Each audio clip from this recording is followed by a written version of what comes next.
Snema že? Max, samo pogledaš, če snema? Ja. Ok, zapri vrata.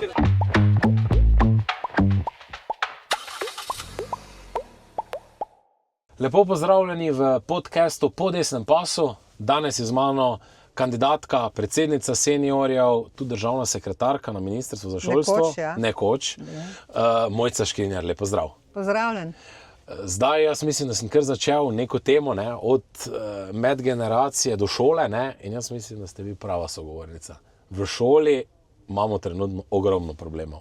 Od nasilja do, mislim, da se šola tudi ne zna pravilno, bom rekel, prilagoditi na trenutne razmere v svetu.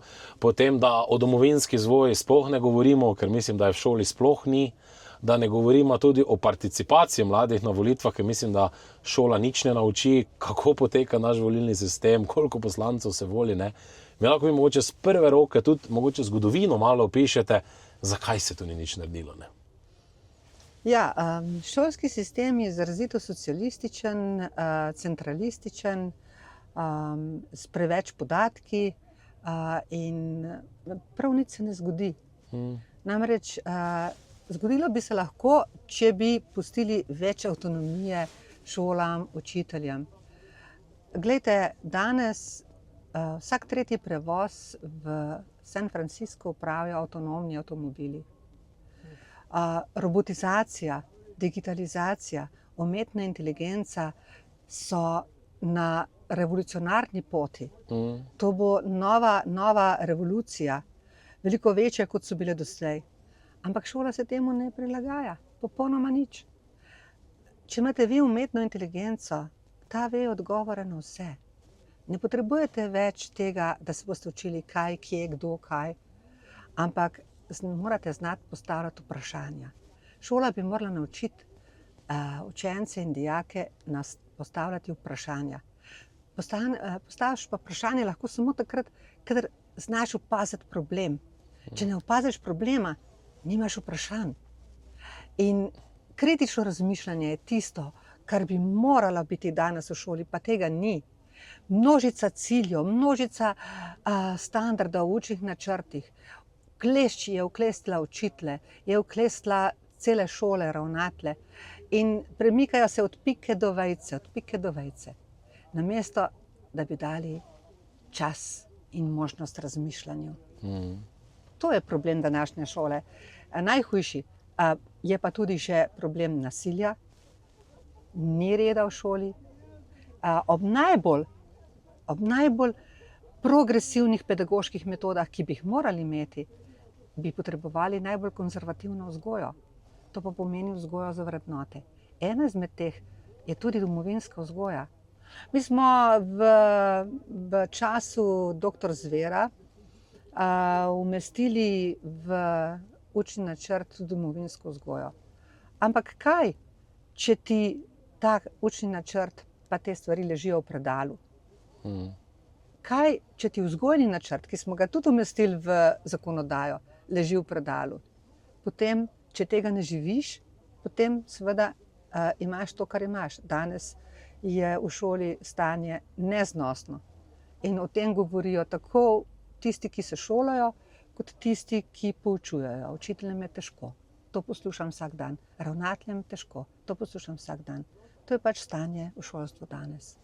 Zdaj mogoče zgodila se je tudi ena, bomo rekli, izredna polemika v teh 4 letih in to je ravno načel tudi naš podmladek, pa potem to nadaljevala Janja Sluga, se pravi od povabila v albanščini staršem do tega, da potem Janja Sluga se na veliko tudi hvali v parlamentu, kako otroci lepo pojejo albanske pesmi v slovenski šoli in da njo je mogoče presenetilo, da so peli albansko, ampak jih to zelo tudi spodbuja, naj delajo še naprej. Kako vi to, jaz mislim, stranka ima tudi, se tudi predsednik stranke odzval, da če ne znaš slovenskega jezika, ne moreš prisostovati v učnem procesu, ker tudi motiš, sam ne veš, kaj se dogaja, pa tudi motiš vse ostale. Torej, sistem, ki ga imamo danes, ki omogoča nekaj ur poučevanja individualnega v slovenščini učencem, tujcem, ne zadošča. In že leta se upirajo temu. Se leva oblast upira temu, da bi postavili sistem, v katerem bi najprej se otroci naučili slovensko, potem se pa priključili razredu. Torej, kdor pride in ne zna slovensko, bi moral iti v poglobljen tečaj slovenskega jezika. Lahko je to je poseben program v šoli in dokler se ne nauči, se ne more vključiti v razred. Vse povsod, v Nemčiji, v Avstriji imate tak sistem. Najprej se naučijo nemško, potem pa pridejo lahko v razred. To, kar je pa zdaj, je pa škoda za naše učence, ker jih drugi ovirajo, in škoda za tiste otroke, ki se nič ne naučijo, nažalost. In standard znanja pada tudi zaradi tega. In to pri vseh. Ne, mene vse osebno tudi moti izredno to nasilje, ne, ki se dogaja. Ne. Tudi imeli smo primer romske problematike, ne,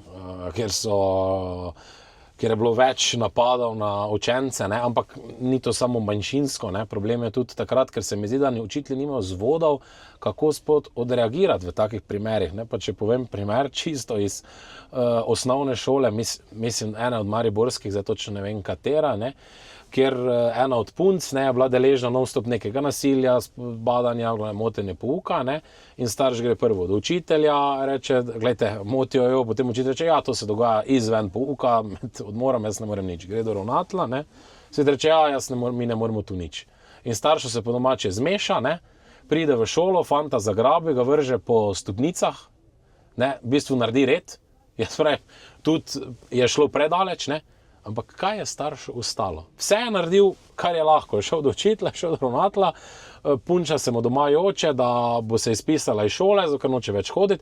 Kaj sploh takemu staršu prestane? Jaz mislim, da tu je neka slepa ulica, ne, katere jaz tudi kot starš ne vidim izhoda, ne, v trenutnem sistemu. Izhod je, ne. Glejte, spet se bom vrnila v tisti čas 2004-2008, zapisano je lepo v zakonu, da mora šola izvajati vzgojni načrt, da mora imeti pravila in da tudi mora učinkovito ukrepati. Če nekdo naredi neko neumnost, jo mora popraviti, ne zadošča nek opomin papirna, ampak mora popraviti. Če hodi v čevljih in umaže tla, mora pomagati čistilki počistiti, ne? Ampak s tem se je treba ukvarjati. Nažalost je pa ta vzgojni načrt in vse to je pa inšpekcija v svojem ravnanju zakomplicirana do konca in kraja. In jaz trdim, da je to storila nezakonito. Vsa ta pravila, ki so potem nastala in naredila in razvodenila to zakonsko določbo, so seveda pripeljala do tega, da so učitelji nemočni, da so šole nemočne, ravnatelji nemočni.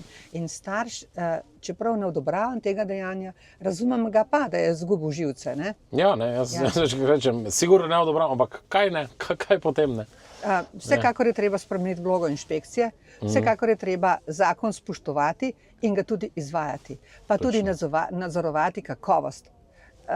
Mislim, da mora ustanovitelj tudi imeti neke vloge pri tem, kako kakovostna je šola.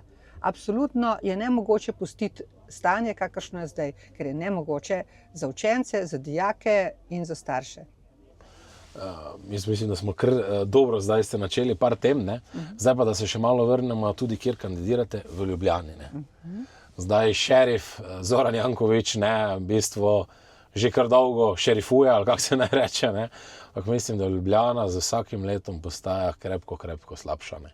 Marsikdo potem reče, tudi od teh kolegov, ne, kot pač slišim, ja, pa se nekaj je naredil, ne? Ampak mislim, da zdaj pa se kar vidi, da Ljubljana postaja kar neko, oprostite izrazu, smetišče, ne, ker vse prihaja, ne, in od tiste bele Ljubljane, ki je bila včasih opevana, ne, mislim, da je kar žalostno podoba, ne.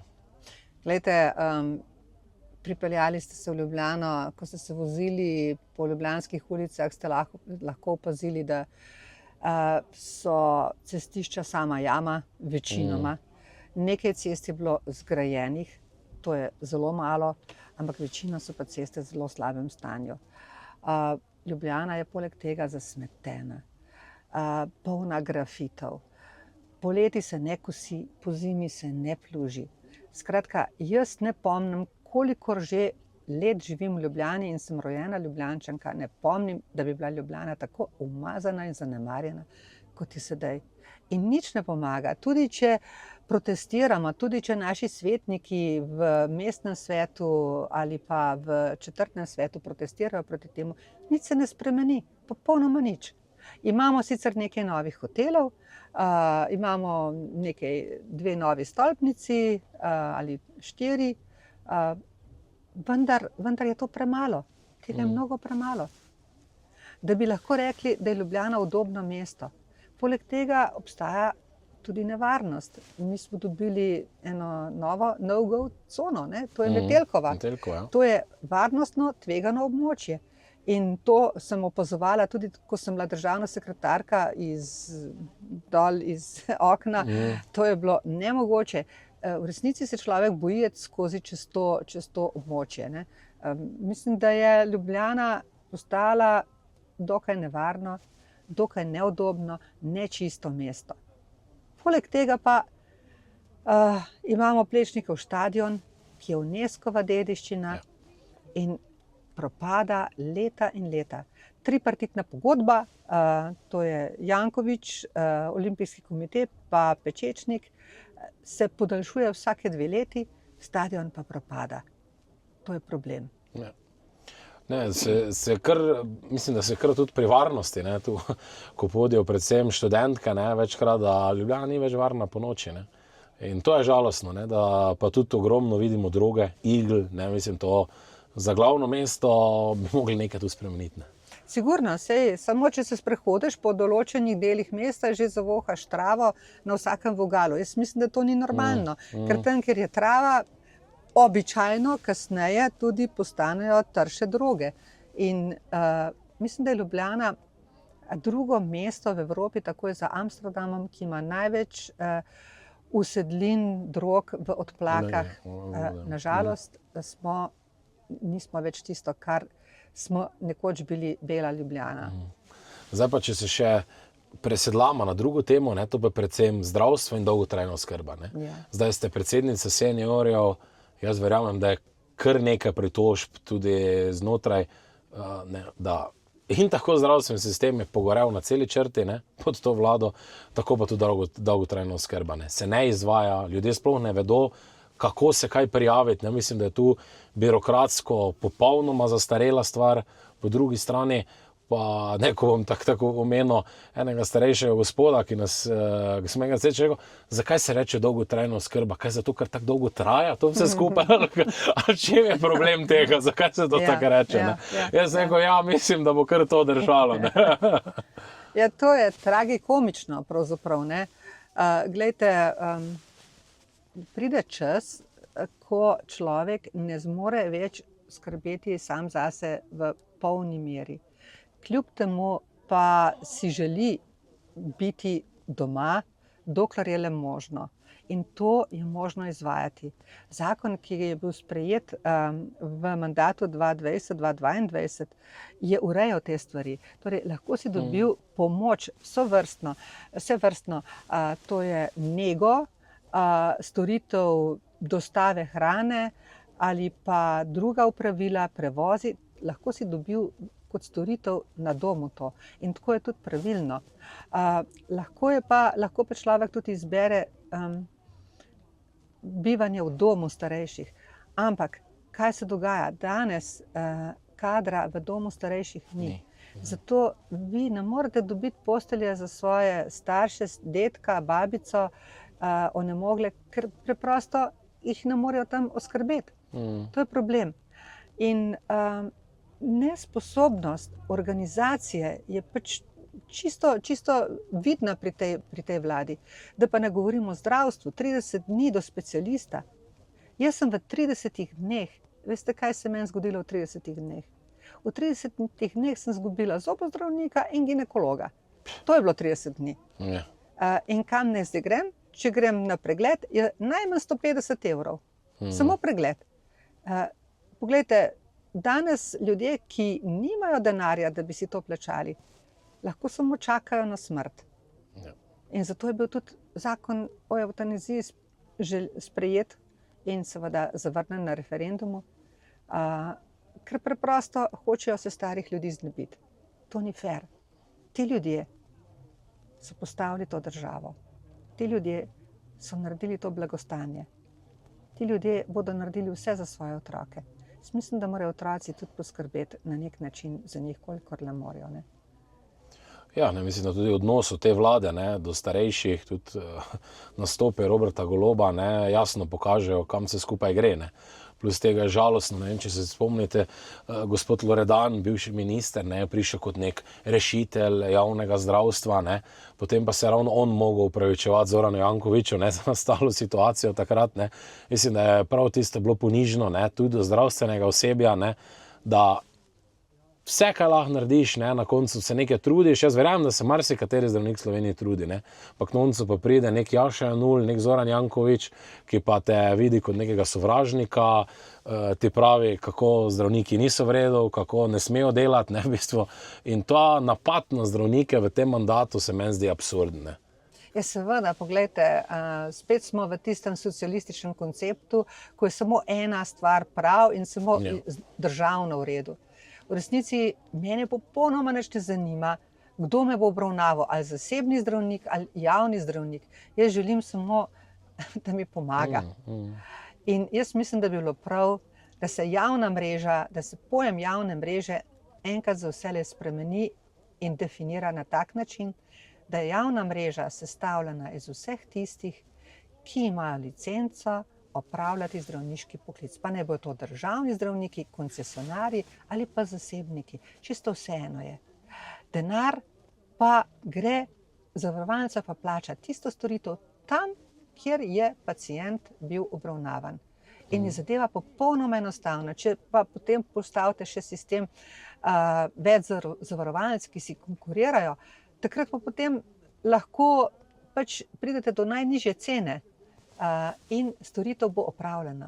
Jaz mislim, da je to, kar so si izmislili zdaj, res neumno do skrajnosti. Ja, mogoče še največja neumnost te vlade, če izpostavimo, je tudi ta, da je bil prej dodatni prispevek za zavarovanje, se pravi, za zdravstveno zavarovanje.